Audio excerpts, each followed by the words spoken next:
Muy buen día a todas y todos. Les damos la más cordial bienvenida a esta sesión especial del Seminario Internacional de Sistemas Sociales, Redes y Complejidad, que es una plataforma de encuentro académico que busca articular pensamiento crítico, teoría sistémica y experiencias concretas frente a desafíos contemporáneos. Hoy tenemos el privilegio de compartir la conferencia abierta de inclusión, exclusión, paradojas y prácticas en sistemas complejos, que es organizada en conjunto con el Magíster en Análisis Sistémico aplicado a la sociedad de la Universidad de Chile. Esta sesión nos invita a pensar las paradojas de la inclusión y la exclusión no como fenómenos binarios o simples, sino como operaciones comunicativas profundamente vinculadas a la forma en que los sistemas sociales observan, clasifican, deciden. Contamos en esta sesión con la valiosa participación de tres ponentes cuyas investigaciones nos abrirán múltiples líneas de investigación. En primer lugar, la doctora Joana Madrigal, que es representante del claustro del Magíster, que nos ofrecerá un marco general para el diálogo. La maestra Susan Fuentes, que presentará la conferencia Paradojas de los medios de comunicación en los procesos de inclusión, exclusión sociopolítica. Y la maestra Sofía Salinas, que compartirá con nosotros su conferencia sobre operaciones de coordinación sistémica e intervenciones efectivas.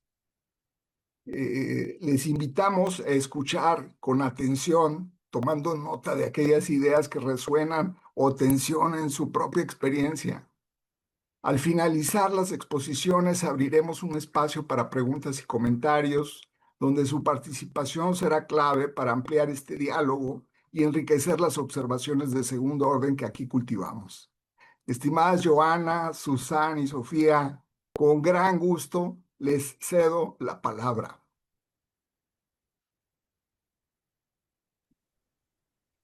Muy buenos días, profesor. Agradecer primero en nombre del equipo y del claustro académico del Magíster en Análisis Sistémico aplicado a la sociedad de la Universidad de Chile, especialmente a usted y a la Red Latinoamericana de Sistemas Sociales y Complejidad por esta colaboración.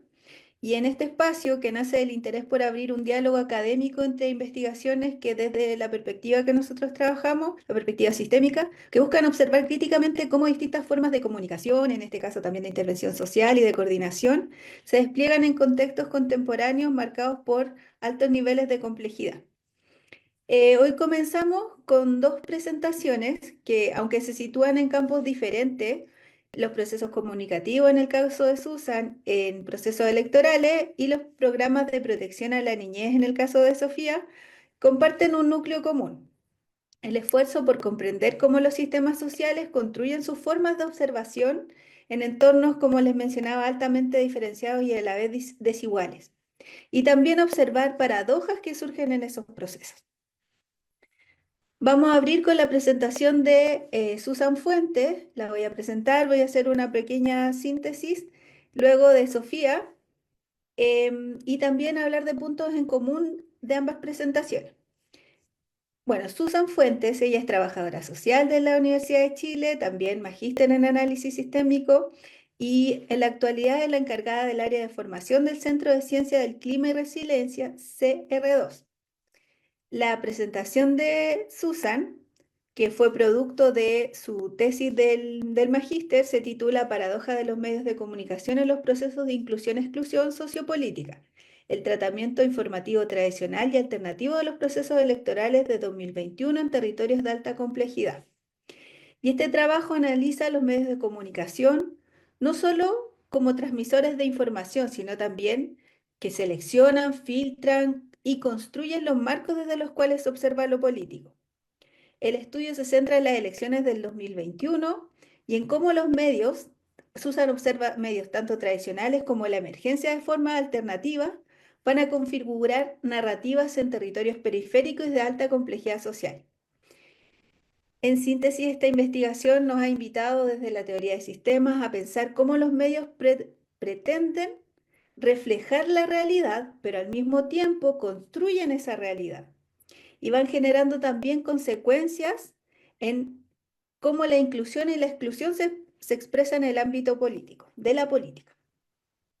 En segundo lugar, vamos a escuchar la presentación de Sofía Salinas.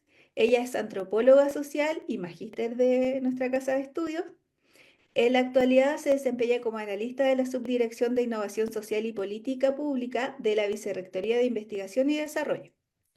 Sofía compartirá los resultados de su investigación en el marco del MAS, que se titula Operaciones de Coordinación Sistémica e Intervenciones Efectivas, Observación de Segundo Orden en programas ambulatorios de protección a la niñez desde un enfoque de derecho. Entonces Sofía se adentra en el campo de la intervención social. La intervención social en niñez, particularmente en programas ambulatorios de protección, que es un espacio que está marcado por la fragmentación institucional, la presión normativa y también por altas expectativas respecto de los resultados. Desde una observación de segundo orden, Sofía examina cómo los programas producen mecanismos propios de coordinación sistémica. Y hay uno de los valores clave también de esta propuesta de Sofía cuando después nos va a proponer algunas tipologías para observarla. Y esos mecanismos, lejos de ser neutrales, también organizan la interacción entre esos sistemas, definen prioridades y van a delimitar lo que se entiende por una intervención efectiva. Con estas dos presentaciones queremos abrir un diálogo que va a invitar a repensar la comunicación sistémica, también los mecanismos de inclusión-exclusión, la intervención social y la coordinación en sociedades complejas. Y solo para cerrar, mencionando puntos en común en ambos trabajos, podríamos recalcar tres ejes de convergencia muy claros. Primero, el interés por la complejidad de los entornos contemporáneos. Ambos trabajos van a asumir que los sistemas sociales operan en entornos cada vez más diferenciados y podríamos decir volátiles también.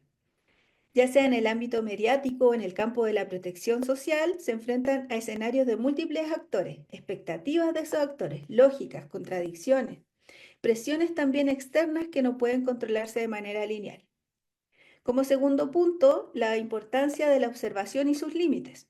En ambos casos, el análisis de paradojas y puntos ciegos es clave y permite mostrar cómo la búsqueda por la inclusión, o en el caso de Sofía, la protección de derechos, puede transformarse también en mecanismos de exclusión o en intervenciones que son finalmente poco efectivas. Y para finalizar, como tercer punto, el rol de la teoría de sistemas sociales también para comprender esas paradojas. Las expositoras nos muestran que el enfoque sistémico no se queda en la descripción abstracta, sino que ofrece herramientas concretas para analizar prácticas como la intervención social y también tensiones reales en ambos casos.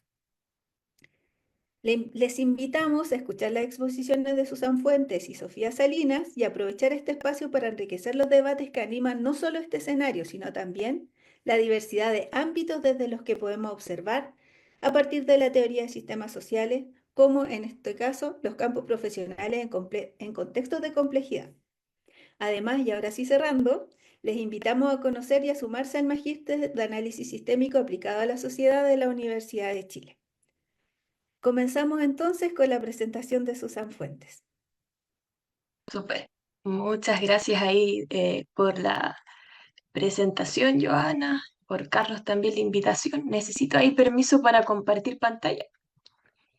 Ahora sí. Y va. ¿Me confirman si se visualiza bien? Creo que sí. Perfectamente. Perfecto.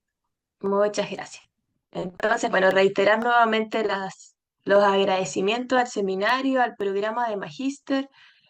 Como bien se indicó, mi tesis tuvo que ver con comunicaciones específicamente en procesos políticos. Quiero darme ahí el tiempo para agradecer al proyecto ANIT, de la Agencia Nacional de Investigación de Chile, en que se enmarcó este estudio, que lleva como nombre Sistemas Informativos Pluralistas e Inclusivos, estudio de patrones de consumo de contenidos políticos en población residente en territorios de alta complejidad de la región metropolitana. Esta investigación, al igual que mi tesis, fue conducida como profesora guía a la doctora Antonieta Urquieta, así que vamos a extender para ella los agradecimientos y también al núcleo en particular en que hicimos este trabajo, que es el de sistemas territoriales complejos. Entonces, como ya se había adelantado el título de la investigación, esta se centra en procesos políticos que tuvieron lugar en 2021 en Chile. Y como entiendo que este seminario es internacional, voy a partir con un muy breve, acotado contexto histórico-político. Entonces, comentar que el estudio nace como antesala en 2019, estuvimos el llamado estallido social o revuelta social de octubre. También de 2020, perdón, y ya como fenómeno mundial tuvimos la pandemia por COVID. Y en 2021 se sitúan ciertos procesos electorales de alta envergadura en el país, una agenda bien cargada en cuanto a procesos electorales de votación. Entonces ya teníamos como antesala en el 2020 un plebiscito para elegir una nueva constitución política y el tipo de órgano que finalmente se llevó a rechazar. Entonces seguimos con la misma convención, con la misma constitución, perdón. Y posteriormente en 2021, y esto ya son los procesos que yo analizo en la tesis, tuvimos elecciones de convencionales constituyentes que iban a redactar esta nueva constitución, de alcaldes, de concejales, de gobernadores regionales y presidenciales. Luego tuvimos de diputados, de senadores y de consejeros regionales. Entonces, como pueden ver, una agenda política con muchos procesos que iban ocurriendo en el país y que sitúan como de mayor relevancia el hacer este estudio. En el contexto pandémico en el que nos encontramos y embarcados también en esta investigación ANIT, nuestro foco fue observar cómo las ofertas informativas de medios tanto tradicionales como alternativos reproducen en superar dinámicas diferenciadas de inclusión y exclusión política de territorios de alta complejidad. Entonces quisimos mirar contenidos políticos, pero situándonos en estos territorios más complejos. Entonces, como antecedentes que llevaron a construir este estudio, primero encontrábamos una larga corriente de investigaciones que trabajaban desde la noción de desafección política. Acá entonces evaluaban cómo había una baja en general del interés en participar en procesos electorales, pero principalmente comprendidos acá desde atributos de los sujetos. Entonces los diferenciamos por géneros, por edades, por escolaridad, sin una observación tan explícita de las condiciones de complejidad y desigualdades territoriales que eran nuestro foco de interés. O sea, ya encontrábamos un primer vacío. También nos situamos en un contexto bien conocido de crisis de confianza institucional en general de la política más tradicional y que se traduce también en crisis de confianza en los medios de comunicación en particular. Ahí nosotros identificamos ciertos estudios que trabajaban en el territorio, pero lo hacían más bien preocupándose de semánticas más bien estigmatizadoras, o sea, más bien de lo delictual. Entonces aquí lo que era el vacío, lo novedoso era observar territorios complejos desde su pluralismo, desde qué otras comunicaciones, qué otras dinámicas surgían.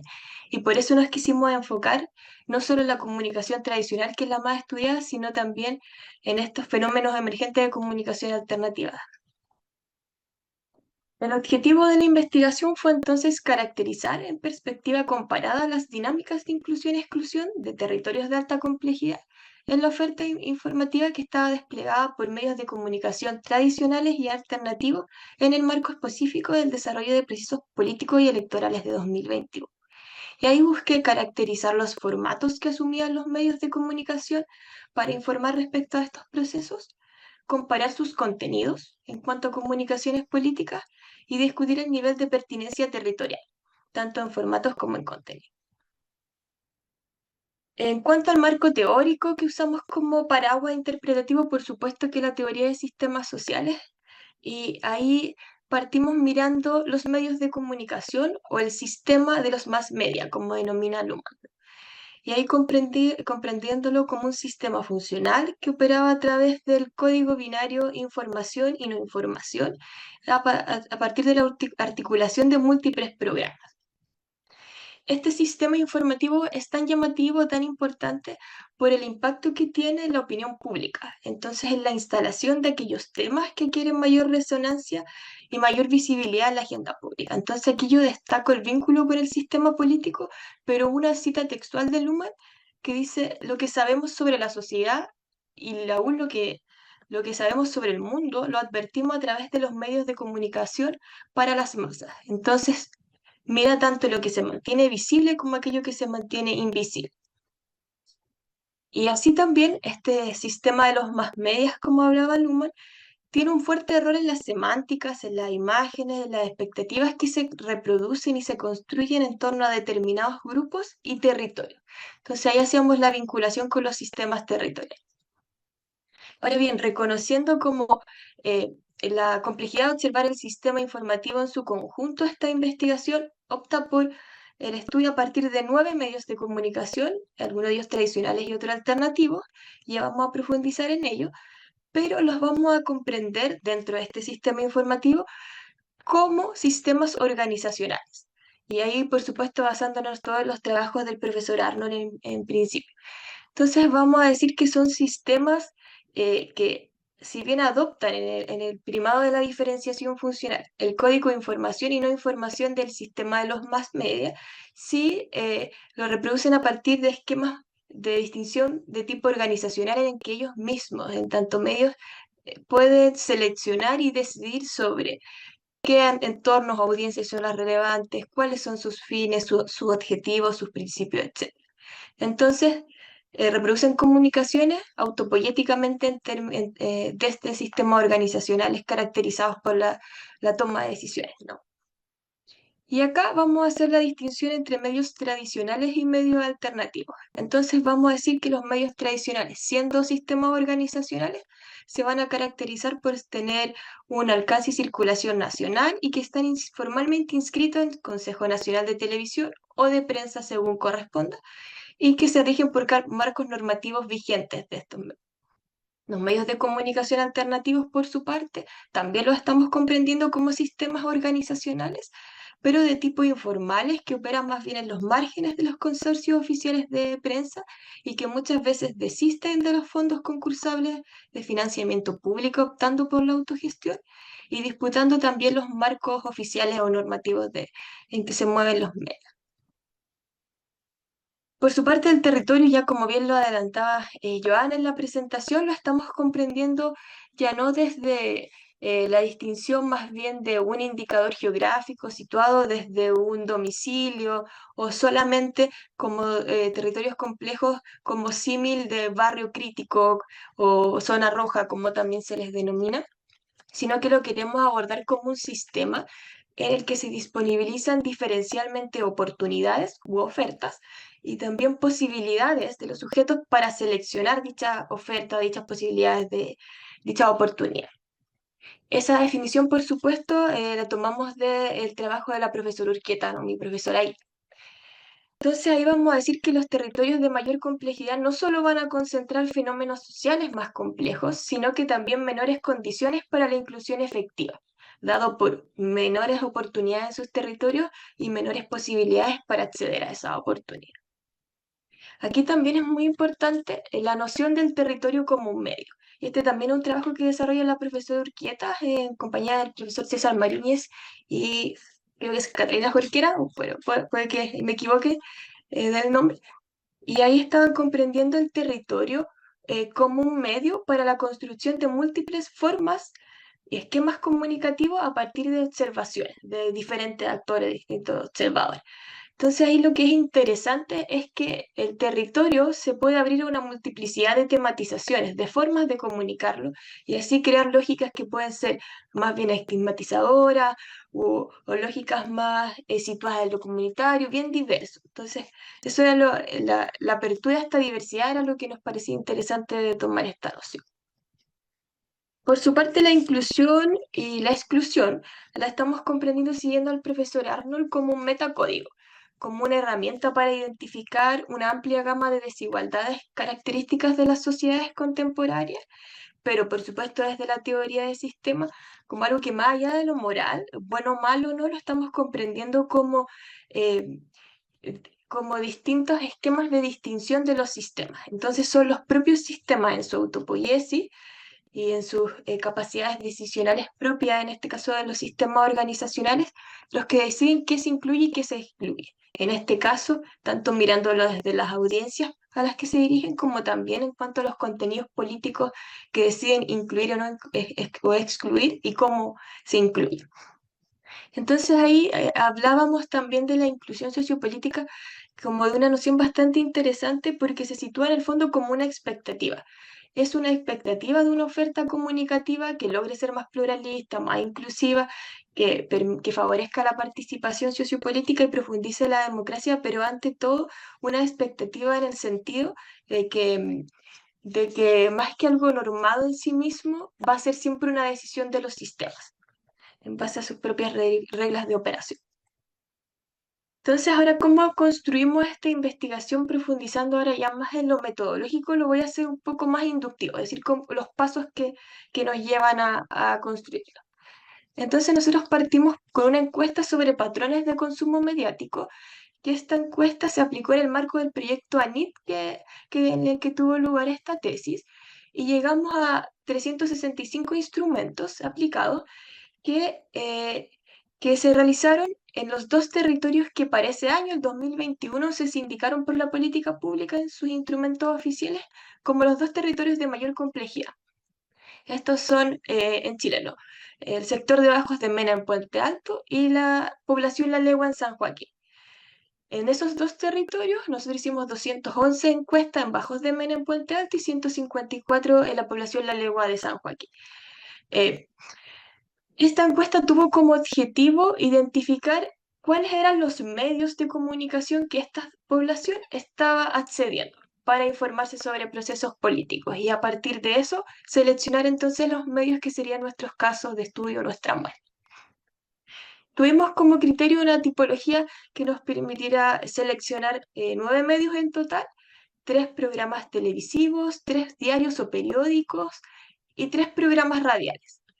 No voy a profundizar en cada medio porque ahí agotaría mucho el tiempo, pero sí destacar que en cada una de estas tipologías se consideró un medio alternativo, que en el caso de los programas televisivos es el canal comunitario de La Legua TV, en el caso de los diarios Puente Alto al Día y en el caso de los programas radiales la Radio 7 de Puente Alto, que surge en contexto de estallido social del país. Destacar también sobre esto, sobre esta primera hallazgo que es interesante, es que en estos territorios indicados como de alta complejidad, no se está consumiendo masivamente el programa, por ejemplo, el canal de televisión nacional público, digamos, más emblemático del país, ni tampoco los dos diarios que tienden a marcar la pauta, que son El Mercurio y La Tercera. Entonces ya es un hallazgo interesante. Pese a ello, el noticiero, por ejemplo, que se selecciona, es el que está en el último tiempo ya marcando como el con mayor sintonía. Asimismo es el Matín. Entonces ya era como interesante en cuanto a estos casos, pero no vamos a profundizar, más bien comentar entonces que seleccionamos 3 medios de comunicación alternativos. Una vez ya aplicada la encuesta para ver patrones de consumo y una vez seleccionados los medios a analizar, procedimos con una herramienta bien interesante que se llama la semana construida. Y esto nos permitía identificar de todo este espectro de procesos electorales cuáles iban a ser los días que específicamente íbamos a revisar en cuanto a contenidos políticos, a partir de una técnica aleatoria. Entonces acá nosotros nos centramos en 3 grandes momentos. Analizar ciertos días para un primer proceso electoral que venía dado por la elección de los convencionales constituyentes para redactar esta convención, ¿no? Alcaldes, concejales y gobernadores regionales. Después una segunda semana construida para la elección de gobernadores regionales y de primarias presidenciales y un último momento de revisión de contenidos políticos para las elecciones de presidente, senadores, diputados y la segunda vuelta presidencial. Eso nota lugar a este esquema que yo muestro acá de los días que en particular se revisaron y claro, muchas horas por cada día, ¿no? Digamos. Una vez que ya seleccionamos los días de revisión, ¿cómo lo hicimos finalmente? A partir de la elaboración de pautas de observación semiestructuradas de contenidos políticos. Entonces ahí ya teníamos qué días revisar y a partir de unos instrumentos que yo aquí no traje porque ya eran bastante largos, observábamos formatos que ocupaban los medios de comunicación para la transmisión de estos contenidos políticos, una pauta para el análisis específico de las comunicaciones o contenidos que generaban, y lo cruzábamos transversalmente en todos los casos con la pertinencia territorial de esos formatos y contenidos. Y eso se tradujo en un índice de inclusión política territorial que sintetiza variables, formatos, contenido y pertinencia territorial. Más adelante voy a profundizar en este índice. Por ahora comentar qué categorías, si bien no las alcanzo a decir todas, en genérico observábamos. Entonces mirábamos en primer lugar ausencia o presencia de contenidos políticos. Después la caracterización de cómo eran esos programas, esos espacios para la difusión de contenidos políticos, de qué tipología de programas o secciones dedicaban.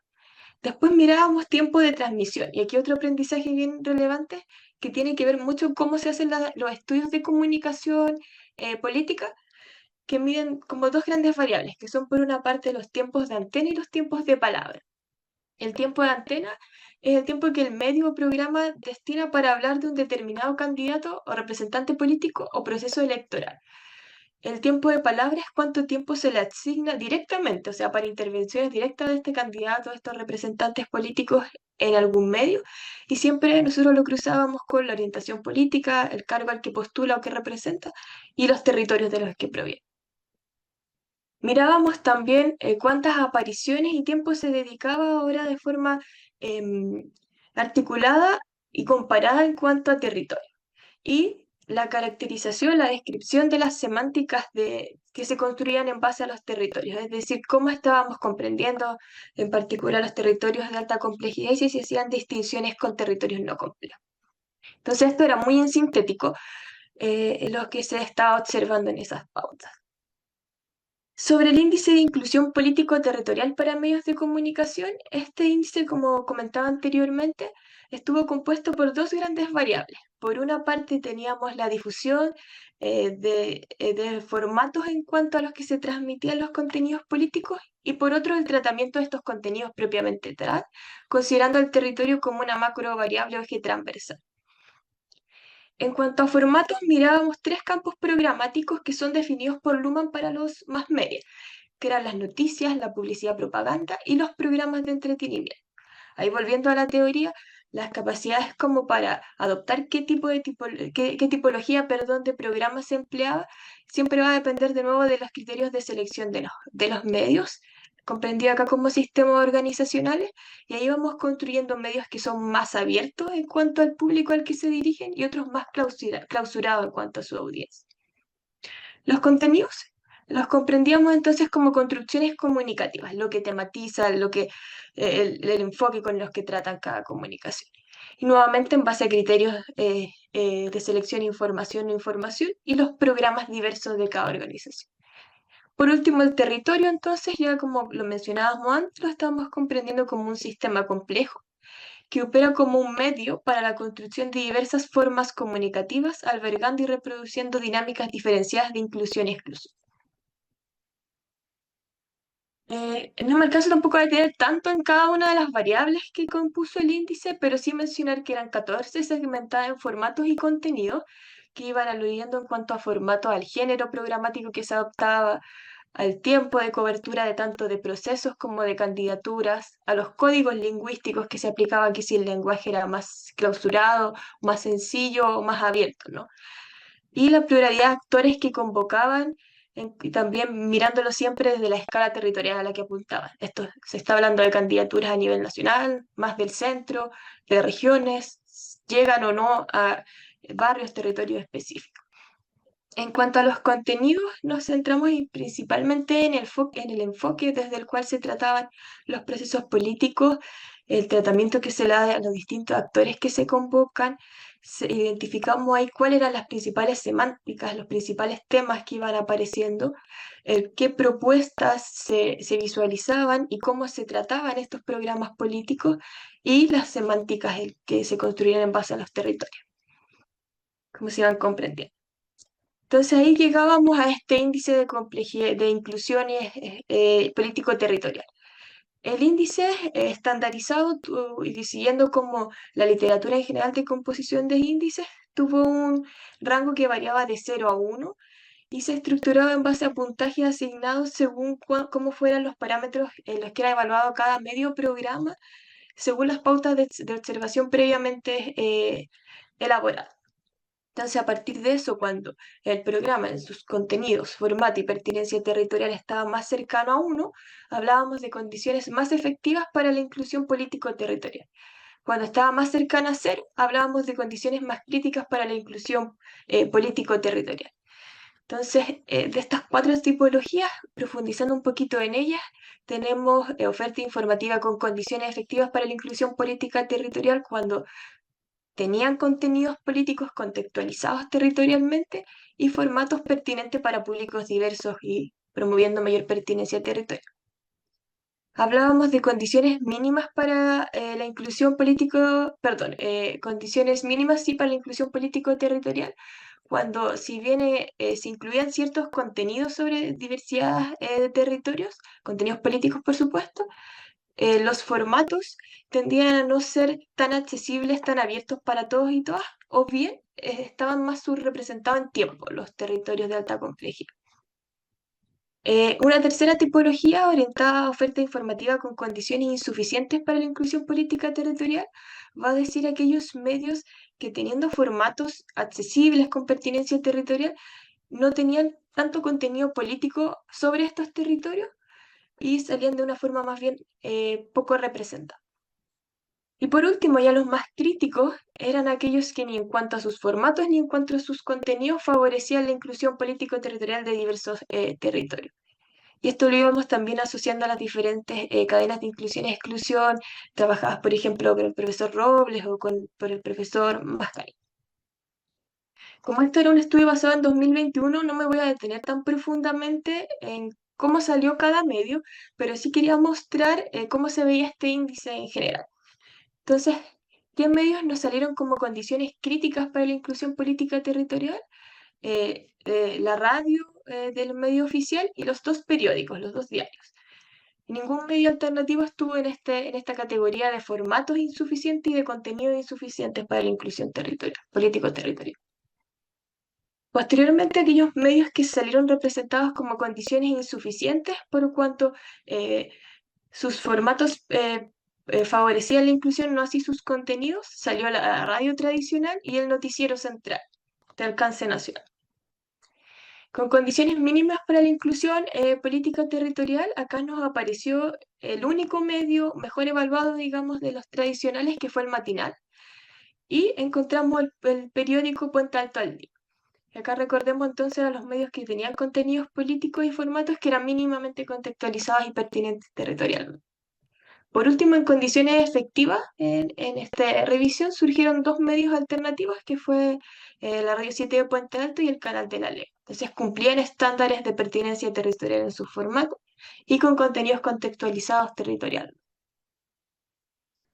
Luego, ¿qué hallazgos entonces en general podemos mencionar de los formatos en cuanto a difusión de contenidos políticos? Encontramos primero un indicador de mayor cumplimiento en cuanto a los géneros a los que se adoptaban. Es decir, habían distintos, diversos formatos para el tratamiento de contenidos políticos. Esto es relevante en el sentido de una política más tradicional que se ha estudiado como cerrada a ciertas audiencias, más para élite, ¿no? Este estudio nos mostraba que había cierto interés por incluir contenidos políticos de forma más masiva y más abierta, pero con una complejidad que era muchas veces llegaba a una simplificación excesiva, casi banalización de la política, o casi como farándula. Se denomina también acá en Chile.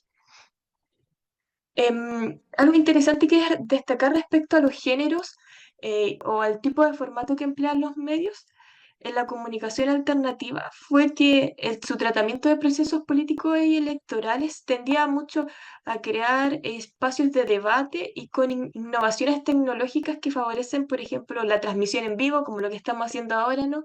Y el contacto directo con su audiencia, que era lo que también nos permite mucho la comunicación más localizada.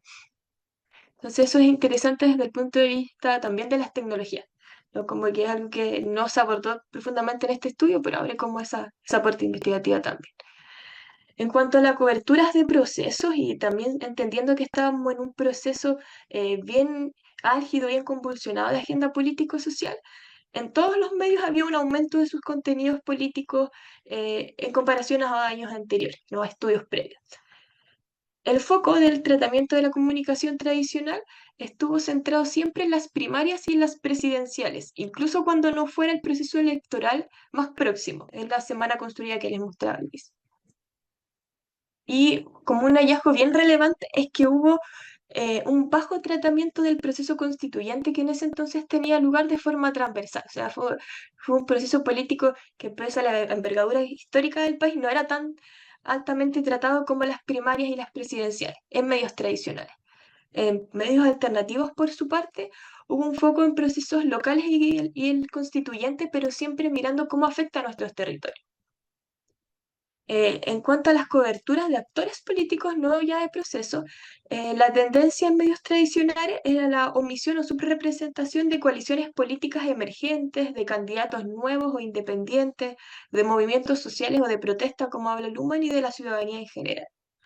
Para los medios de comunicación alternativa, por su parte, había una menor representación de expertos técnicos y académicos porque su foco era más bien lo comunitario, era cómo me afectaba en este territorio. Eso era muy interesante mirarlo desde la distinción centro político y periferia política que nos propone Luhmann, ¿no? Entonces ahí mencionando que el centro estaría aquellos dado por la política más tradicional, la burocracia estatal, los partidos políticos, el poder ejecutivo y el legislativo. En la periferia de la política se encontraría entonces la ciudadanía, la opinión pública, los movimientos de protesta, las ONGs, la sociedad civil. Entonces era bien interesante ver cómo en los medios de comunicación también se daba esta distinción centro-periferia. Algunos otros hallazgos que ya igual mencionaba en cierto sentido, con los códigos lingüísticos. La forma de hablar, de emplear el lenguaje en los programas políticos tendió a una mayor apertura. Entonces se veía un lenguaje más sencillo, de divulgación general. Eso como elemento destacado transversal.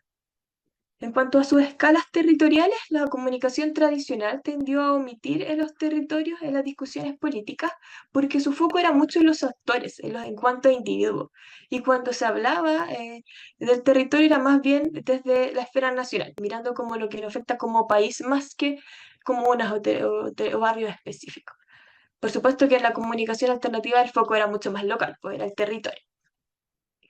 En cuanto a complejidad territorial, aquí yo hice un cruce con un índice que tenemos en Chile que se llama Índice de Calidad de Vida Urbana.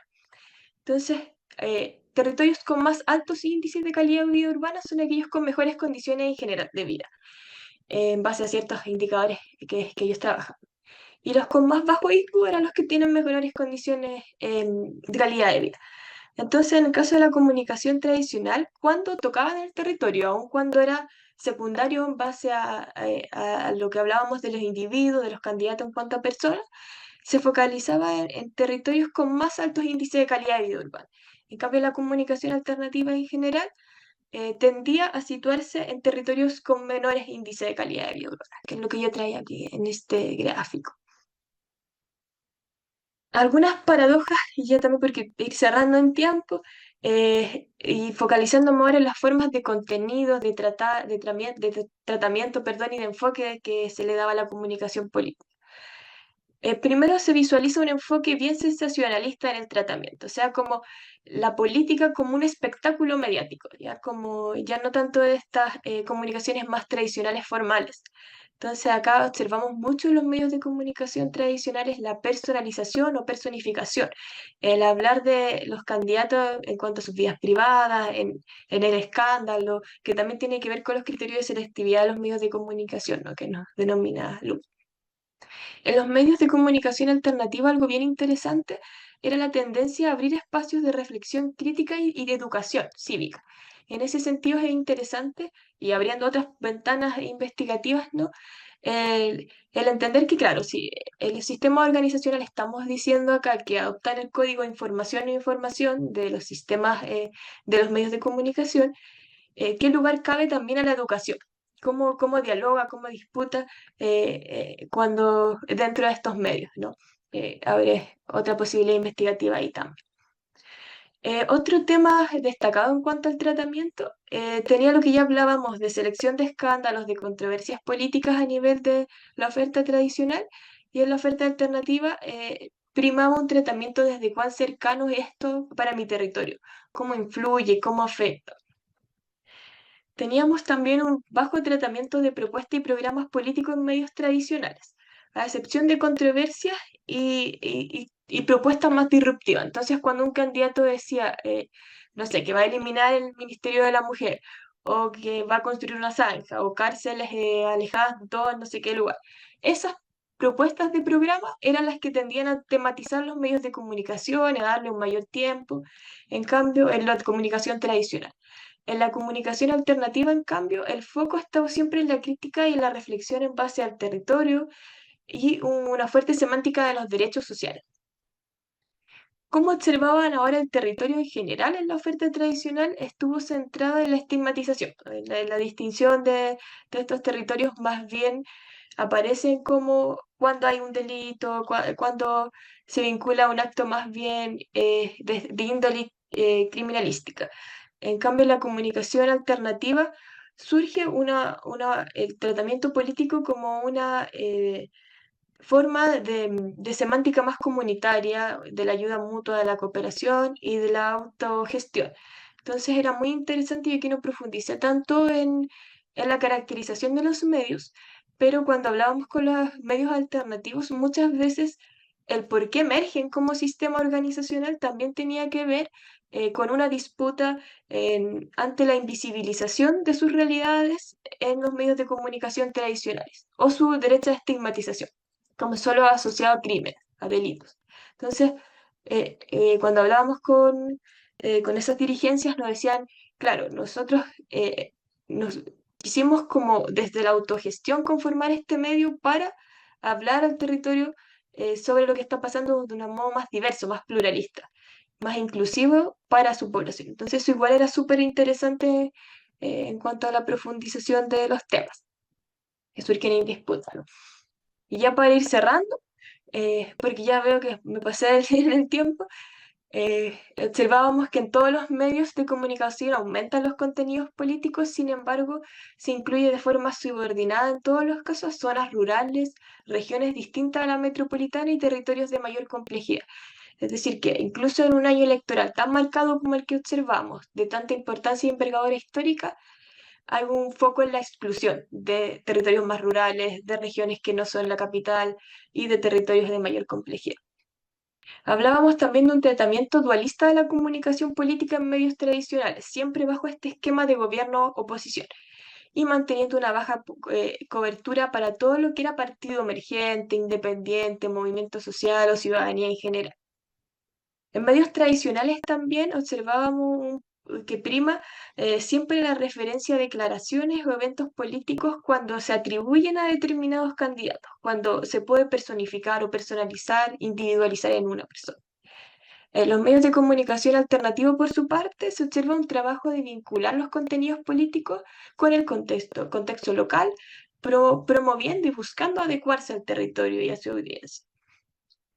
En cuanto a dinámicas de inclusión y exclusión, observábamos una paradoja en cuanto a cómo se reproducen los contenidos políticos.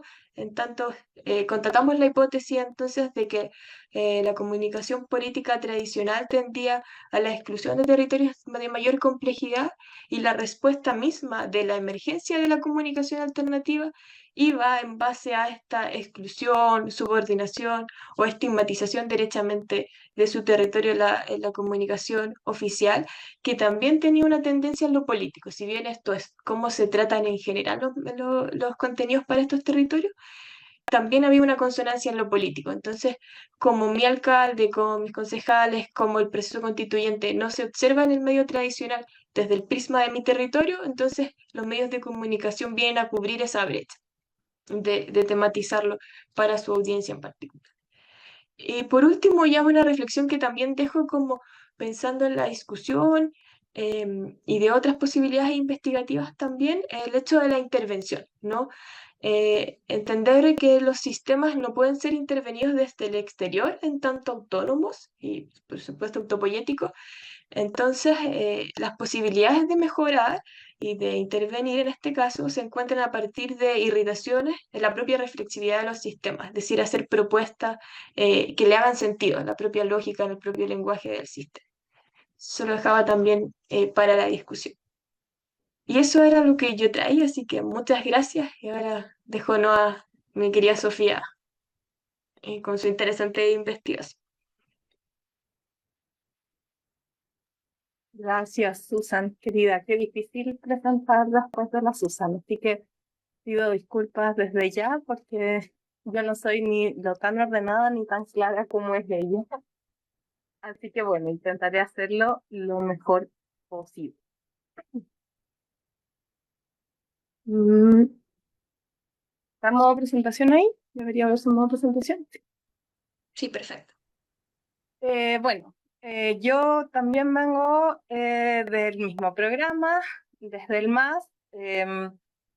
También participé en un proyecto en el cual se enmarcó el desarrollo de mi trabajo de tesis, que es lo que vengo a presentar hoy día, que es en el FONDET, prototipo de alerta y efectividad para programas de infancia en Chile, de la profesora Teresa Matus, y que también muy agradecida de ese espacio. Y mi profesora guía en este caso, también al igual que Susan, fue la profesora Antonieta Urquieta, que también ahí muy agradecida de esa oportunidad.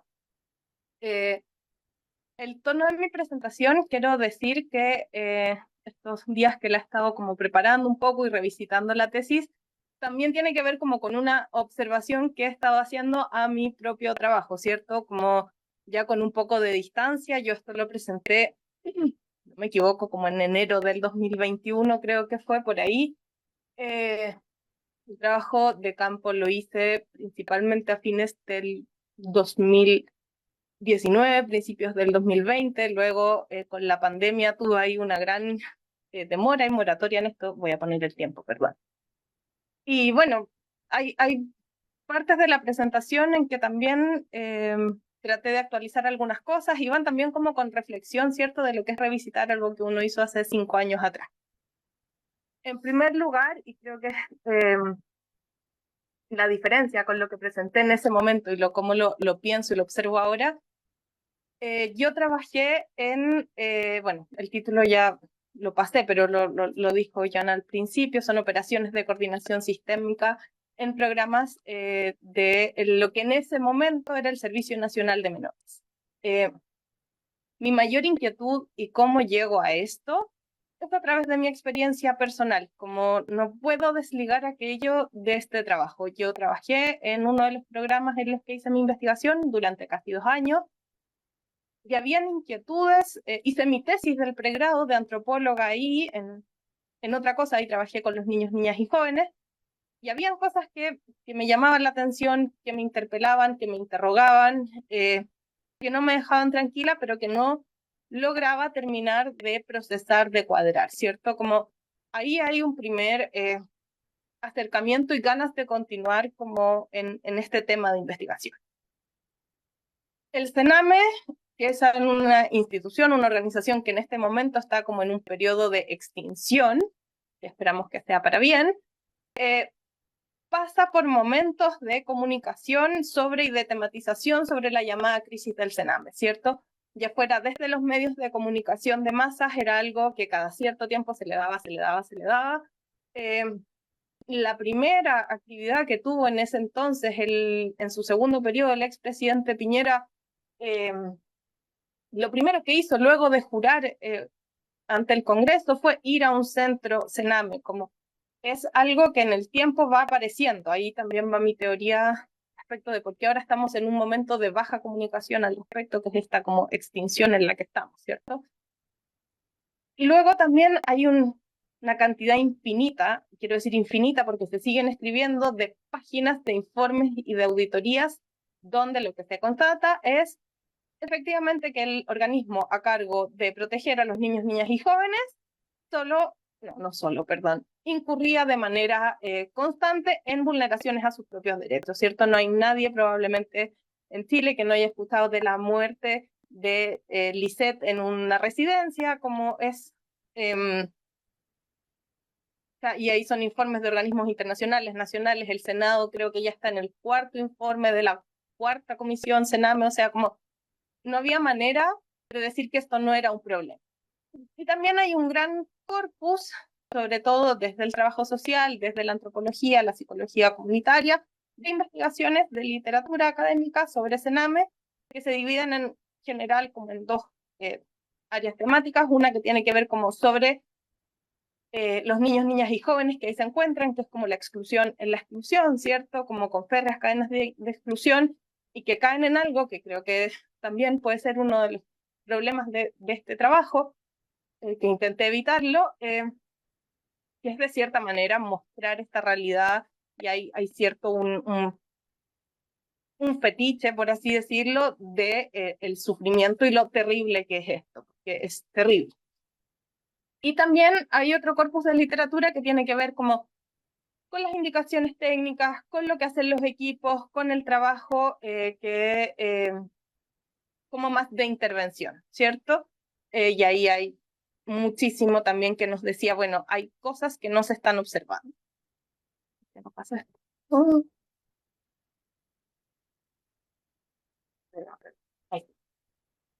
Entonces, aquí, y es algo que yo le agradezco mucho al programa, al magíster, es que yo me empecé a preguntar por la coordinación.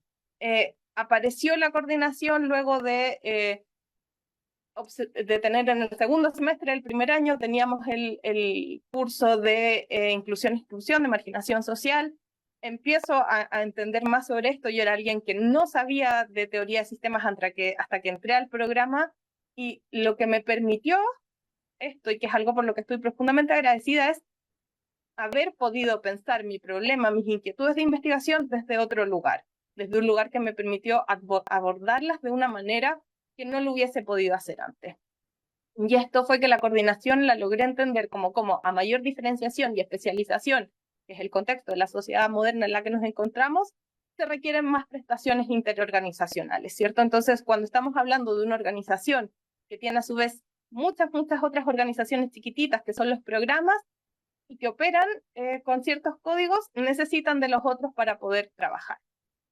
En este sentido, yo digo, hay una falta de observación de los programas ambulatorios que son muchísimos. En general, la investigación se hace mucho sobre los espacios residenciales y más bien como del mundo de la psicología, como en los programas de maltrato o de abuso, pero habían una serie de programas que yo decía, no los estamos observando. Estos programas tienen como mandato reparar vulneraciones, lo que implica coordinación, porque no son colegios, no son hospitales, no son los servicios sociales que entregan los municipios.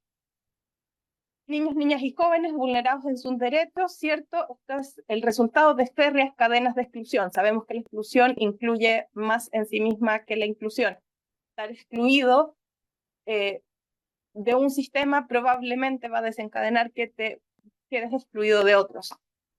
Las prestaciones del entorno en el cual debían operar estos programas no incluyen para sí en su comunicación el código que identificamos como vulnerado, no vulnerado, ¿cierto? Que no es esa reparación, no es esa sumisión. Y esto en un contexto de que la coordinación es altamente improbable en una sociedad policéntrica donde los intereses son muchos y para lograr coordinarse es cada vez más difícil, ¿cierto? Entonces tenemos un contexto de comunicación constante de la crítica, fallas que observamos de manera continua, pero que no estamos observando cómo los programas más pequeños operan. Y aquí había una decisión que había que tomar, ¿cierto? Había una posibilidad de estudiar como las orientaciones técnicas de estos programas, que lo identificamos más bien en el área de la semántica, versus, que era lo que yo quería, y era un deseo, por eso lo digo, yo quería observar que era la operación, la cotidianeidad de estos programas, cómo en el día a día, en su trabajo con los niños, niñas y jóvenes tenían que resolver. Entonces aquí hay una primera distinción clave, que es respecto de semánticas y operaciones. ¿Por qué deseché las semánticas? Porque si uno agarra estos documentos, son maravillosos. Son todos los programas con enfoque de género, todos los programas tienen enfoque de redes, enfoque de sujeto, de familia, son comunitarios, son participativos, trabajan con todo, pero eso yo podría haber revisado las 14 orientaciones técnicas que había en este momento para los distintos programas ambulatorios y hubiera sido maravilloso, pero sabíamos que en el operar eso no ocurre. La pregunta que yo me hice, bueno, dos. cómo operan los programas ambulatorios de Sename respecto a su coordinación sistémica y qué implicancias tienen dichas operaciones en la efectividad de sus intervenciones.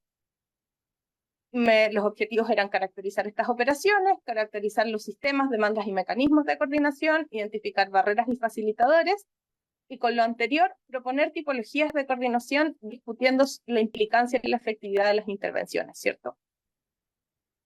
Esto último lo voy a retomar ahora en el marco teórico, pero la efectividad de la intervención es por aquello por lo que el programa debiese ser medido, ¿cierto? Como por la capacidad que tenga de restituir, restaurar, promover los derechos de niños, niñas y jóvenes que han sido vulnerados. En este sentido, si nos centramos en la diferenciación respecto a los sistemas autopoyéticos y tomamos las organizaciones, quienes regulan la inclusión y la exclusión en la sociedad mediante el código de membresía, acopladas a los distintos sistemas funcionales con múltiples códigos, y son unidades especializadas, especializadísimas de decisión. Entonces, las decisiones que vayan tomando tienen que estar de acuerdo a su objetivo organizacional, ¿cierto? En este sentido, lo que más me importaba a mí, que fue muy esclarecedor para plantear la investigación, es que en las organizaciones es el momento en que los sistemas psíquicos aparecen personificados ante los sistemas, es cómo pueden lograr operar y comunicar en los códigos de los sistemas funcionales. También tener siempre que la inclusión implica la exclusión y también estas paradojas, ¿cierto?, que siempre se nos presentan. No todas las inclusiones son negativas, no todas son positivas, no todas las exclusiones son negativas, ¿cierto? Hay lugares en los que no quisiéramos estar incluidos. Y aquí es muy paradojal, ¿cierto?, pensar que estos son niños, niñas y jóvenes que están incluidos en el sistema de protección, lo cual uno diría que bueno, pero están excluidos de todos los otros sistemas, que es lo que los lleva a estar incluidos ahí, ¿cierto? Entonces, hay una paradoja en esta inclusión. Como yo quería observar la coordinación respecto de las operaciones de algo tan específico como estos programas, lo que hicimos fue una propuesta para observarlo. Ya fuera a partir del sistema de referencia de la coordinación, lo que nos llevaba a distinguir entre vertical y horizontal, la dirección del requerimiento de coordinación que fuera desde el entorno hacia el programa o desde los programas hacia el entorno, determinantes para la coordinación entendidos como facilitadores y barreras y los mecanismos.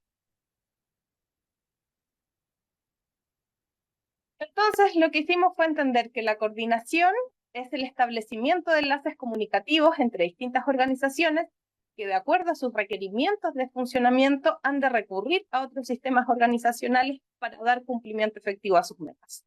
Esto ocurre en todo ámbito, o sea, no hay manera de que no haya interacción entre organizaciones, muy probablemente no lo hay. Pero aquí, cuando la misión de un programa de protección es escolarizar un niño y tú no eres un colegio, no hay manera de que cumplas eso sin acudir a un colegio o a alguien que te brinde esa prestación. Aquí es otro punto en los que me quiero detener, porque esto fue una decisión investigativa, pero es un punto ciego en la investigación, es un posicionamiento mío como investigadora que tiene que ver también con mi formación, con las decisiones que uno toma en el camino, entonces no puedo no decirlo. Yo me posicioné desde un enfoque de derecho. Y dije, esta es la narrativa la cual decimos que estamos trabajando, con la que el Estado asume que se trabaja. Hay una Declaración Universal de los Derechos Humanos, y los derechos humanos los podemos relacionar con la diferenciación funcional a partir de una manera de cautela también de aquello. Hay una Convención de los Derechos del Niño y la Niña, que Chile ratifica. Existe un un sujeto de derecho especialísimo, que son los niños, niñas y niñas. Y también porque me permitió esto entender las vulneraciones de derecho como quiebres comunicativos, ¿cierto? Cuando un niño, niña, joven queda excluido de un sistema, no comunica en ese sistema. ¿Cuál es la misión? Hacer que vuelva a comunicar en aquello, incluirlo nuevamente. Y para eso también podemos entender la efectividad como la capacidad de restaurar esa comunicación. Entonces, también esto me permitía hablar de qué tan efectivo era o no la intervención que hacían los programas. Vuelvo nuevamente entonces a la coordinación y a una hipótesis de trabajo que teníamos, y es que la coordinación entre sistemas organizacionales pareciera ser un prerequisito funcional para la reparación efectiva de las vulneraciones de derechos. Es una posibilidad para superar estos quiebres comunicacionales. Pueden que hayan otros, no, yo no me puedo hacer cargo de eso, pero pareciera ser que sin esto no funciona. Metodológicamente, si en algún momento pensamos que iba a ser mixto, terminó siendo mucho más cualitativo. La producción de información fueron entrevistas, y esto también hubo que desarrollarlo casi en el marco del estallido, o sea, en el marco del estallido social, entonces también fue, al final terminé haciendo mucha más revisión documental de lo que yo pensaba, revisando carpetas y expedientes de caso, revisé todos los expedientes de caso de los programas, más unas carpetas de reuniones que podría hablar una hora de lo increíble que es ese material, porque da cuenta, ¿cierto?, de esto, de la fragilidad de cómo operan estos programas. Trabajé en programas especializados en calle, con niños, niñas y jóvenes que se encontraban en situación de calle. El análisis de la información fue a partir de contenido, y cierto, siempre con un consentimiento institucional y personal, con una voluntariedad de la participación para todos quienes estuvieron ahí. Algo que necesito explicar son como los contextos de esta investigación, porque como les dije, y por eso está eso con ese círculo ahí, Sename es un espacio en extinción en este momento. Perdón, estoy un poco resfriada. Hay una relación moderna del Estado con la niñez que viene con la implementación del Estado de Bienestar y con una serie de leyes que marcan un nuevo relacionamiento.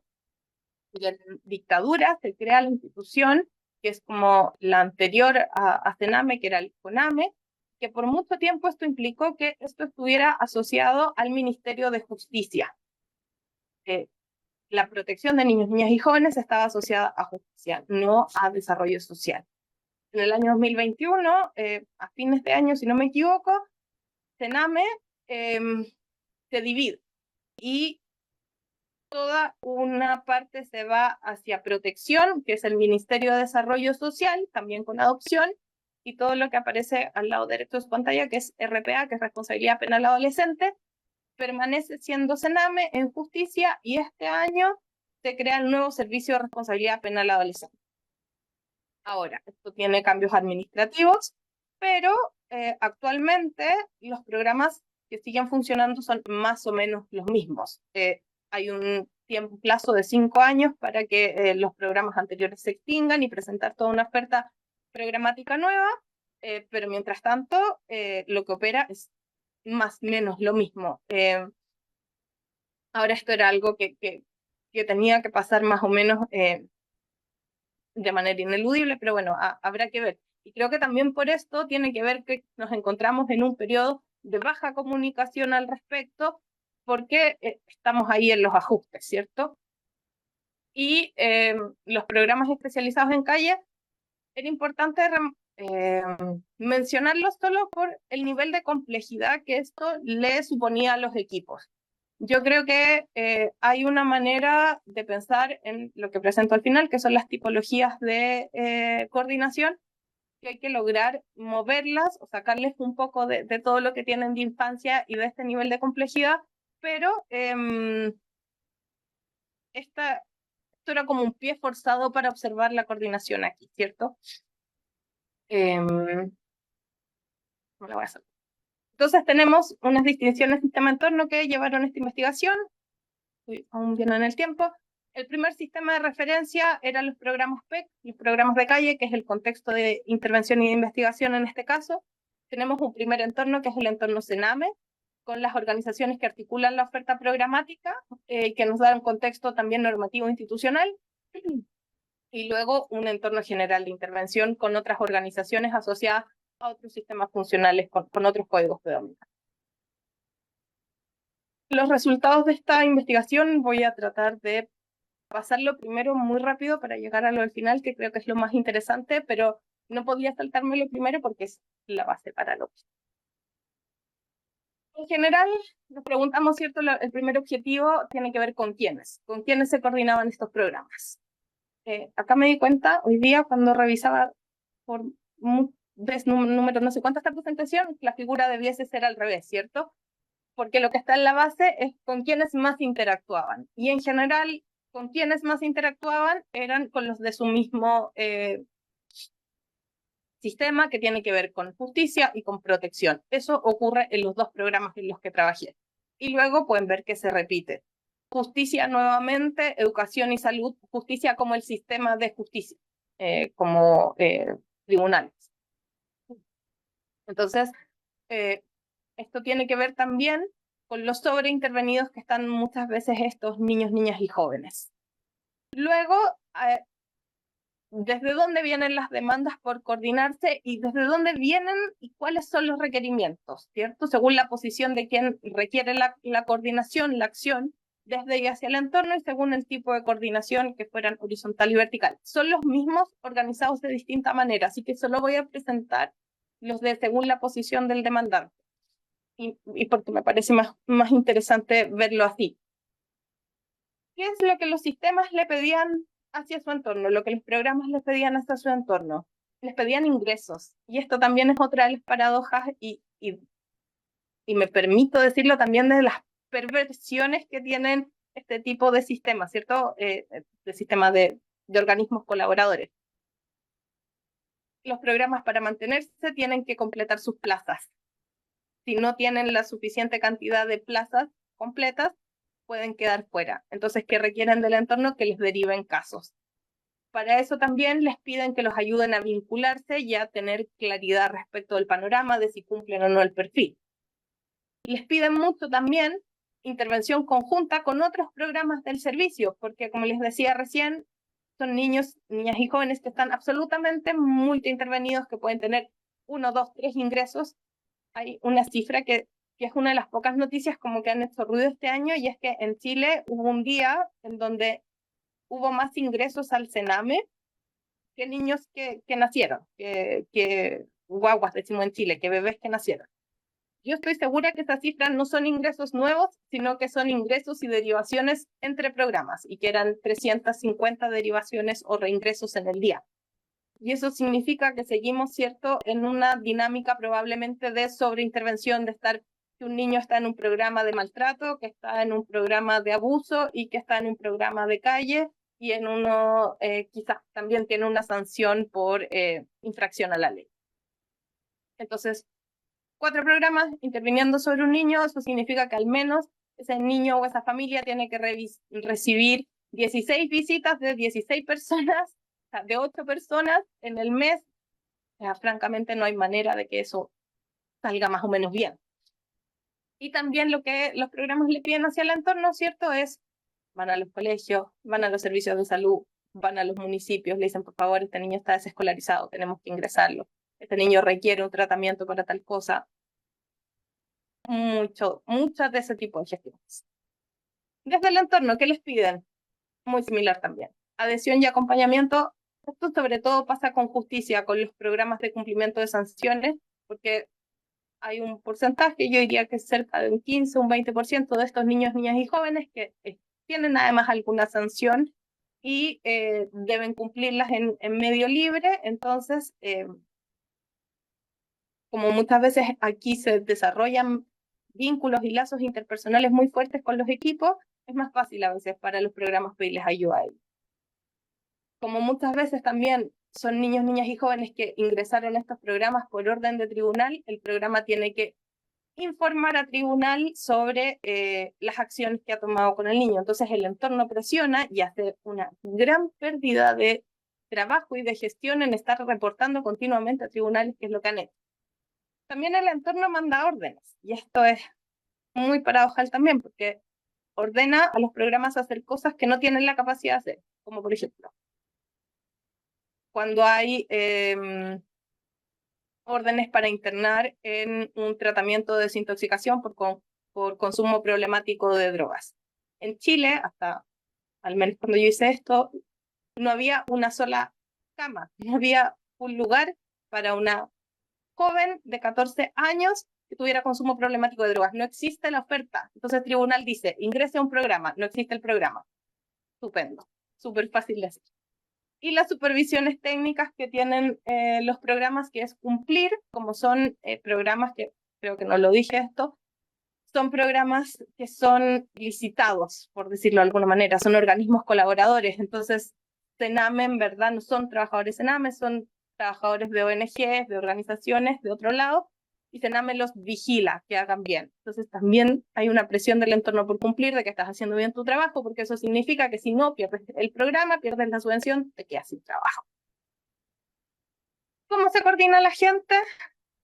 A través de mecanismos para la gestión de información, mecanismos administrativos, fichas de derivación compartida, reuniones y planes de intervención unificados. Aquí, esto también es una de las falencias más grandes que tiene el sistema y que ahora se supone que se va a mejorar.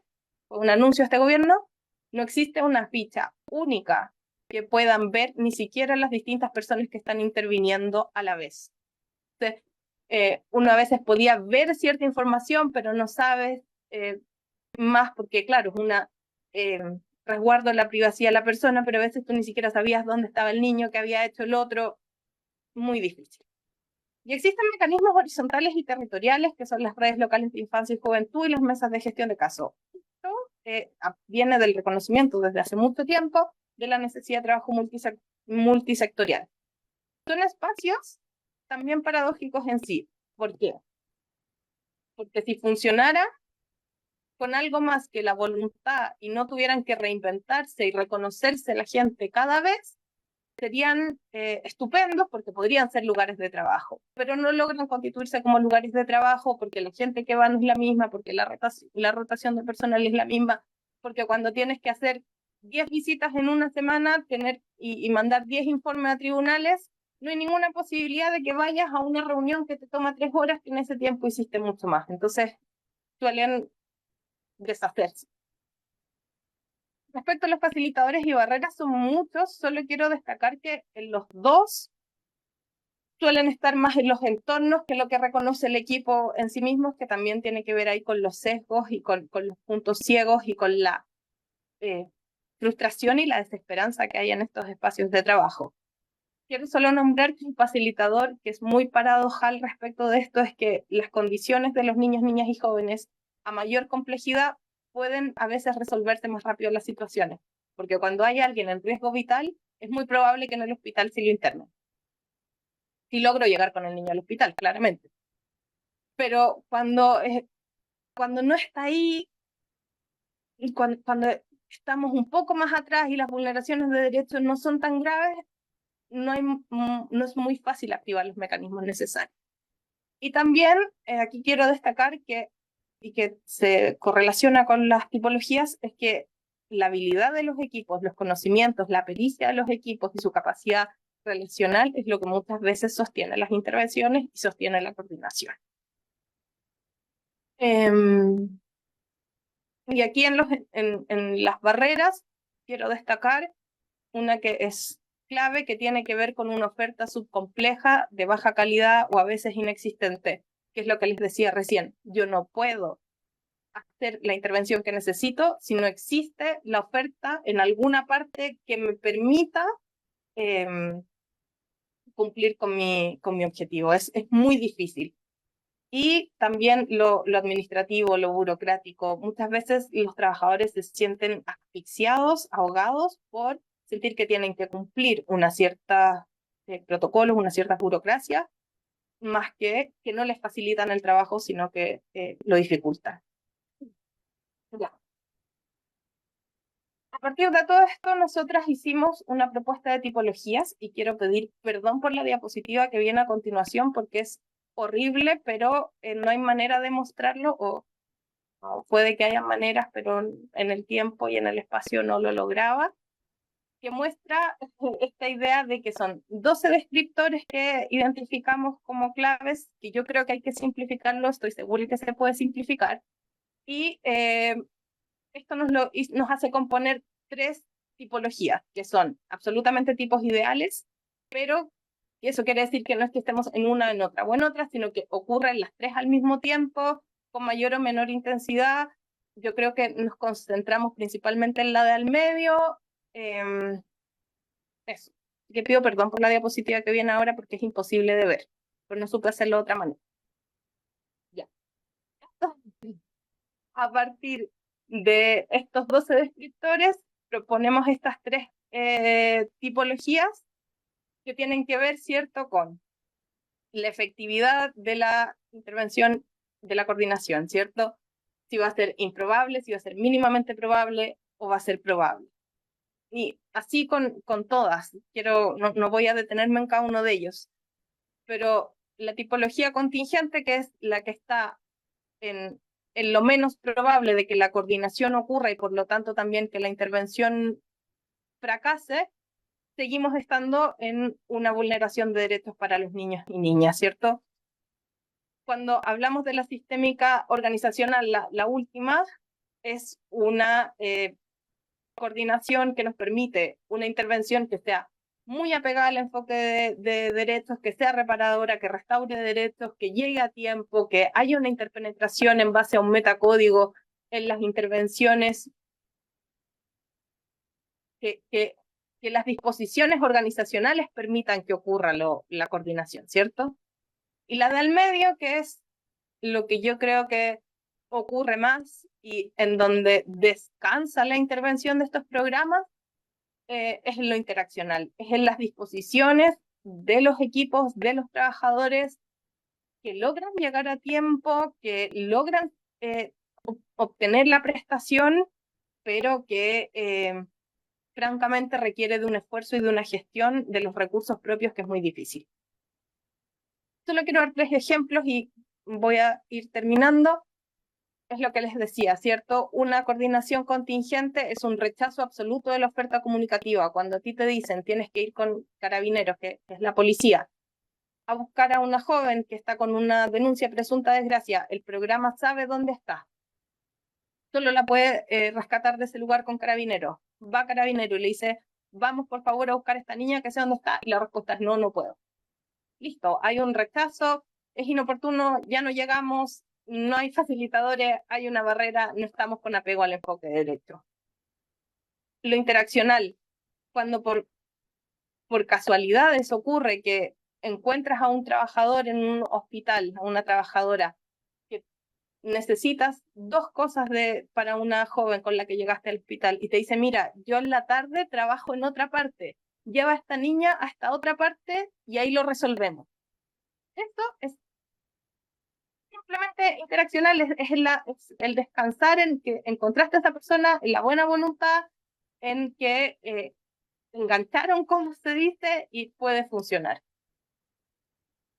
Y acá en la sistémica organizacional quiero destacar la idea de tener una oferta que sea contextual y adecuada. Cuando estos jóvenes están desescolarizados, tú no puedes llevar a un joven de 15 años a que termine un tercero o un cuarto básico con niños de 8 o de 9 años. Y cuando hay una institución que entiende eso y que dice, bueno, vamos a hacer clases solo en la tarde para que no lleguen tarde en la mañana, van a poder venir a almorzar, pueden ocupar los baños, vamos a hacer recuperaciones todos los días, no importa que no vengan, pero todos los días, sino que vamos viendo. Eso es una oferta que está entendiendo y está contextualizando para lo que estos niños, niñas y jóvenes necesitan. Para terminar, porque me llevo un minuto pasada del tiempo, quiero decir la persistencia de las fallas, ¿cierto? Hay una necesidad que se detecta de trabajo conjunto intersectorial hace al menos 60 años y los arreglos hasta ahora han sido más o menos similares. Seguimos haciendo lo mismo para tratar de solucionar aquello. Yo creo que hay un gran cambio con la aprobación de la ley de garantías. Era algo que se necesitaba hacer y que puede permitir que tengamos un horizonte de sentido compartido. Nuevamente, los programas no pueden, confirmamos, ¿cierto?, la hipótesis de trabajo. La coordinación es un requisito funcional para la operación de los programas. No hay manera de que lo hagan, sino. Las disposiciones interaccionales descansan y es lo que permite, la coordinación descansa en las disposiciones interaccionales y también la efectividad.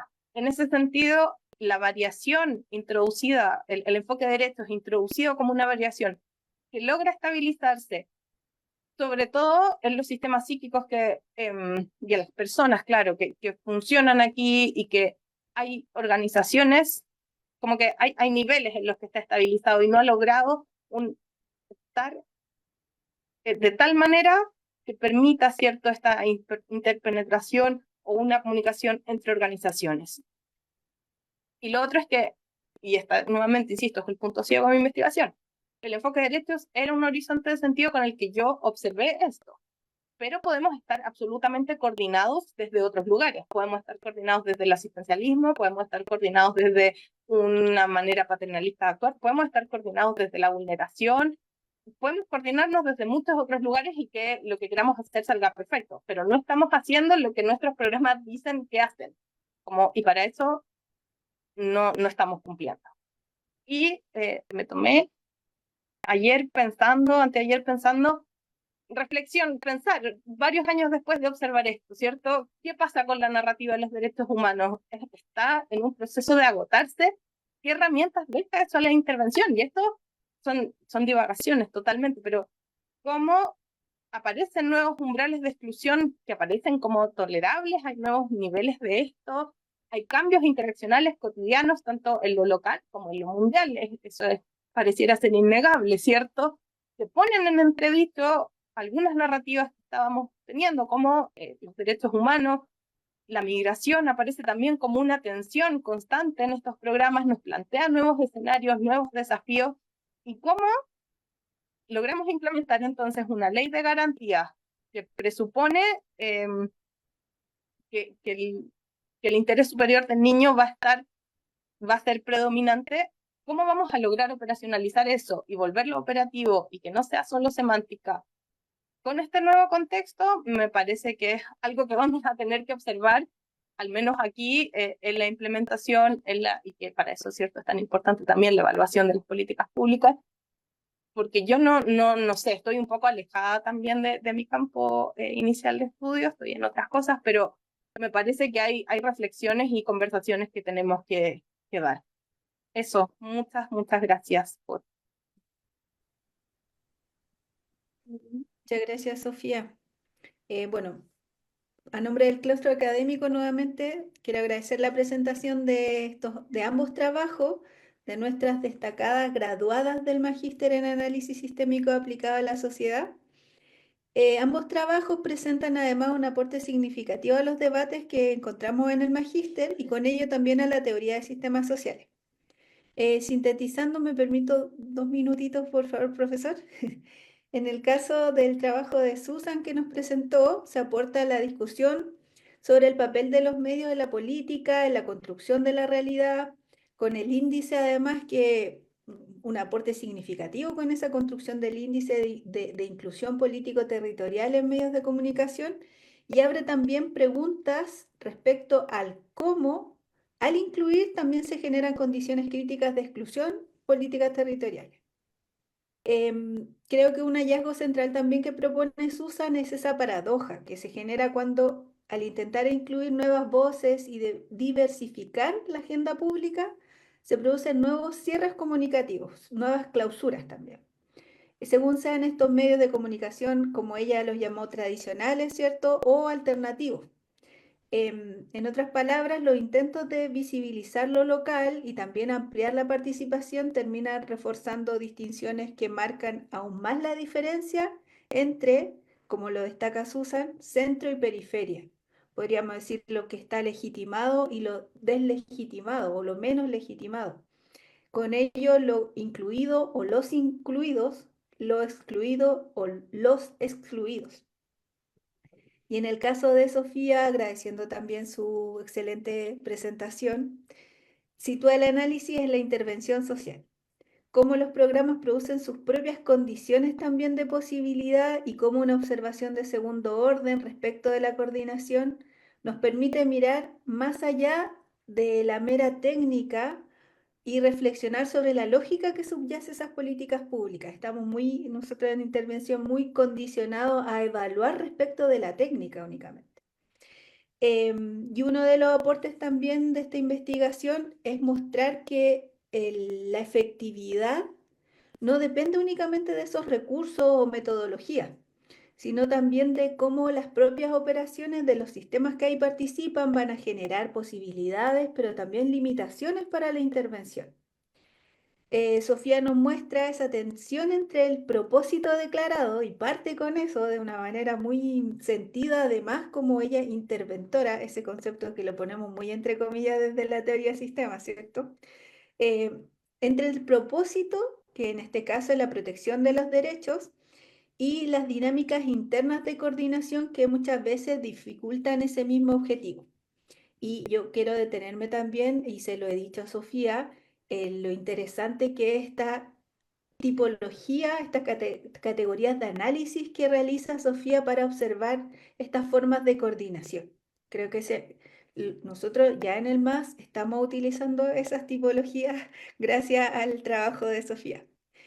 Bueno, y sintetizando en conjunto, ambas investigadoras tensionan también la idea de control y proponen un enfoque más atento a la observación de la complejidad. Y otro concepto clave y que es central en el análisis de ambas es observar las paradojas también. Y las formas en que los sistemas producen sus propias dinámicas, en este caso lo que nos convoca en esta sesión del seminario respecto de mecanismos de inclusión y exclusión. Con ello agradecer al profesor Carlos Sedano y ahora quedamos muy atentas a las respuestas a las preguntas para nuestra expositora. Muy bien. Bueno, pues efectivamente tenemos preguntas. La doctora Gabriela Azócar ya tiene una pregunta para Susan. Dice una pregunta para Susan. En relación con su última conclusión sobre la reflexividad de los medios, de los resultados de la investigación, ¿se podría pensar que los medios tradicionales son menos reflexivos? Sin embargo, estos son los que mayor audiencia nacional tienen y por ello cumplen con su función. Entonces, se podría pensar que esa clausura al entorno es selectiva y por ello reflexiva. ¿Qué opinas al respecto? Qué pregunta, ¿eh? Sí, no, bien. ¿Ahorita entonces? ¿O leemos todas las preguntas? Pues, ¿podrías contestarnos esta primera, por favor? Súper. Bueno, qué difícil, porque además la pregunta está muy buena y además es de la directora del programa, entonces imagínense que vamos mal ante la directora del magíster. Bueno, mira, justo está sonando el timbre en mi casa, no sé si se escucha, entonces vamos a tratar de obviar eso. Aprovecho la pregunta de la profesora Gabriela para mencionar un elemento que era muy importante en el tratamiento informativo que no lo hice y que tiene que ver con los criterios de selectividad que ocupan los medios de comunicación. Entonces, Luhmann en su teoría nos propone que son 9 criterios que voy a tratar ahí de sintetizar. No habla de que los medios de comunicación seleccionan hechos noticiosos en base al factor sorpresa, es decir, qué tan novedoso o auténtico es un hecho en particular, predominando conflictos, cuando las cantidades o las magnitudes son muy elevadas, cuando es cercano a lo local, cuando se basa también en la personificación, en, en las opiniones y en justamente lo que menciona la profesora Gabriela de acceder a una mayor magnitud, mayor alcance. Y también todo aquello que tiene que ver con la irritación de la moral, como hechos así muy controversiales. Entonces, si yo tomo esos criterios de selectividad, vamos a decir que efectivamente, más que posicionarlo en un plano moral de lo bueno o lo malo, efectivamente los sistemas organizacionales de tipo comunicativos como lo que estudiamos se basarían en criterios de selección específicos que tienen que ver con su operar. Sin embargo, yo más que la discusión si era menos o más reflexivo, la última conclusión iba en base a las oportunidades de mejorar, de intervenir en ese sentido. Entonces, mirando, por ejemplo, los conceptos de reflexibilidad o de reentry, mirar cómo los medios de comunicación tienen posibilidades a partir de su propia autoobservación de su operar, de incluir otro tipo de comunicaciones políticas en este caso. Siempre en un marco que efectivamente sus criterios de selectividad van a cierta lógica y que las posibilidades de intervención no estarían en su código de información, sino en sus programas. Entonces, desde ahí yo veo oportunidades de mejora y que, claro, efectivamente, más que ser menos reflexivos, están apuntando a ciertos criterios de selección específicos que tienden a una clausura de cierto público, dado que su alcance tiende a ser más nacional.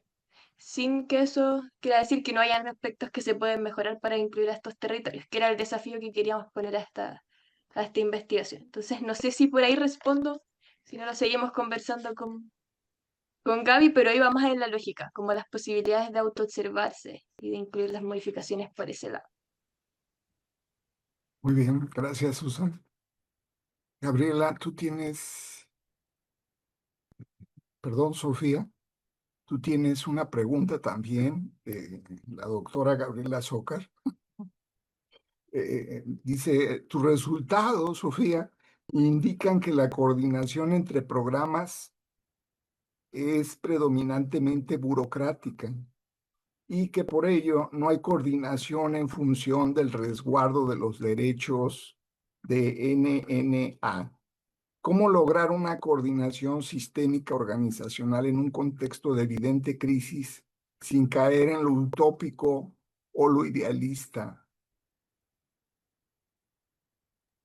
Ya, gracias. Sí, es difícil. Yo creo que si bien la coordinación, que ahí es otro de mis grandes intereses, que es lo que tiene que ver como con la burocracia. Yo soy una defensora de la burocracia, hija de burócratas, pero porque quizás que además está mal entendida. Y que lo importante es cómo logramos hacer una burocracia que nos permita cumplir nuestros objetivos y no que sea un impedimento. Eso creo que es lo primero. Y yo creo que más que descansar en lo burocrático, descansa en lo interaccional, saltándose lo burocrático. Al final las cosas se ponen en papel de una manera, pero no fue lo que verdaderamente se hizo para lograr la prestación. Entonces, creo que ahí lo importante es cómo lo logramos. Entonces, esa es la pregunta, ¿cierto? ¿Cómo lo logramos? Yo creo que hay una gran parte que tiene que ser de formación de los equipos, de formación de todos los interventores, que eso va, ahí hay una parte como de cómo lograr esta estabilización del enfoque de derechos en otros lugares. Eso es lo primero. Segundo, creo que si se producen unas orientaciones técnicas y que esta manera de trabajar con personas subcontratadas, por ejemplo, en los programas, donde la medición de la efectividad está asociada a que gastaste o no gastaste el presupuesto, si podemos hacer esos cambios en cómo introducir otros indicadores, vamos a poder empezar también a, por ejemplo, a tener indicadores cruzados, ¿cierto? Como si es un indicador para el hospital, recibir a niños y niñas o atender a los niños que tienen prioridad en el sistema, son evaluados por eso, podríamos empezar a lograr coordinarnos. Si ponemos en los colegios el trabajo coordinado y que eso sea el trabajo con otras personas de otras organizaciones que pueden ser los organismos colaboradores del servicio de Mejor Niñez ahora. Si logramos tener metas compartidas, si logramos que estos espacios locales de trabajo que yo decía logren instalarse y que no sean una carga más, yo creo que podríamos empezar a hablar de coordinación como más bien organizacional e interpenetrada y que la burocracia esté al favor de eso y no sea un impedimento. Muy bien. Excelente. Bueno, muchas gracias, Gabriela. Todavía no tenemos alguna otra pregunta, pero me parece muy importante tocar el tema de la inclusión-exclusión, es decir, la temática que nos reúne, las conferencias que nos han brindado, la temática de la inclusión-exclusión me parece en sí misma muy atractiva, porque como hace referencia en el caso de la economía a la extrema pobreza o a la marginación, Pero ¿cómo hablar de extrema pobreza o de marginación en ámbitos como lo político, lo educativo? No hay un referente, mientras que el concepto de inclusión o exclusión, sobre todo exclusión, nos permite hablar de marginación en otros sistemas diferenciados funcionalmente, tales como la política, la ciencia, la economía misma, la educación, los problemas de la niñez, los problemas de los medios de comunicación, cómo excluyen, cómo marginan ciertas áreas, ciertos actores, ciertas temáticas. Y eso es lo que me ha resultado muy interesante de sus conferencias, poder visualizar muy claramente estos criterios de marginación o de eh, hacer a un lado, de exclusión, estas temáticas que son tan importantes en otros ámbitos distintos a la economía, ¿no? Eso me ha parecido extraordinario de sus presentaciones. Y por otro lado, Susan, oye, agradecerte la construcción de esos indicadores. No cabe duda que el magíster aplicado aquí adquiere toda la fuerza que contiene un posgrado que tiene un propósito de aplicación directa ante situaciones problemáticas de exclusión, ¿no? Entonces, esta construcción de los indicadores que ha señalado con las dimensiones, las magnitudes, los 14 indicadores, me parece extraordinario porque son, digamos, mecanismos o herramientas que pueden ser replicadas en diversas partes y con diversos temas, no solamente en el tema de las comunicaciones, de los medios de comunicación y de los territorios, sino que puede ser replicada en muchísimos ámbitos. Y en eso, pues yo comentaba antes de iniciar a Joana que me parece que es oro molido en términos de investigaciones, en términos de intervenciones, contar con esos materiales. Agradecerte la exposición del indicador, porque hay cosas que no quedan tan precisas y tan claras cuando uno las lee en la tesis, pero que ya que explicadas, pues adquieren mucha facilidad pedagógica para comprender, ¿no? Y Sofía, pues igual que con Susan, agradecerte la construcción también de esos indicadores valiosísimos sobre coordinación, quienes realizamos intervención, quienes realizamos consultoría, nos enfrentamos dentro de las organizaciones con reuniones internas al interior de la misma organización, con las distintas direcciones, con las distintas áreas, que finanzas, que tecnología, que personal, que administración, etcétera. Igual con actores externos, por ejemplo, las universidades, por supuesto, requieren relacionarse con el sector económico, con el sector político, con el sector de los medios de comunicación, con organismos de la sociedad civil, y pocas veces observamos un análisis tan detallado de estos procesos de coordinación, que no los encontramos fácilmente, y no pasamos más que del análisis de lo que sucedió en la reunión. Aquí hay criterios para poder reconocer qué tan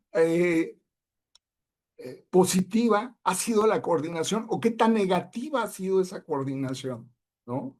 En dónde podemos pensar en formas más organizadas, más diseñadas para poder realizar trabajos claros de manera conjunta y efectivos, y las situaciones en donde eso no es posible. Entonces, ambos trabajos me parecen fascinantes por esta construcción de indicadores que en ambos puede ser replicable, insisto, para muchos investigadores, para muchos interventores, y agradecerles ese gran esfuerzo a ustedes y a la maestría, al Magíster de Análisis Sistémico, por permitirnos conocer proyectos tan interesantes y tan valiosos, ¿no? Socialmente, realmente.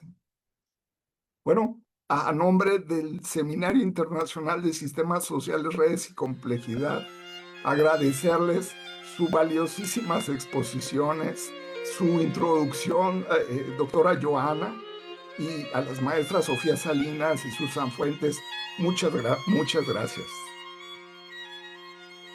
Gracias. por la oportunidad, por poder volver a visitar estos lugares. Así que muy agradecida también. Hasta luego. Gracias. Muchas gracias, profesor. Gracias.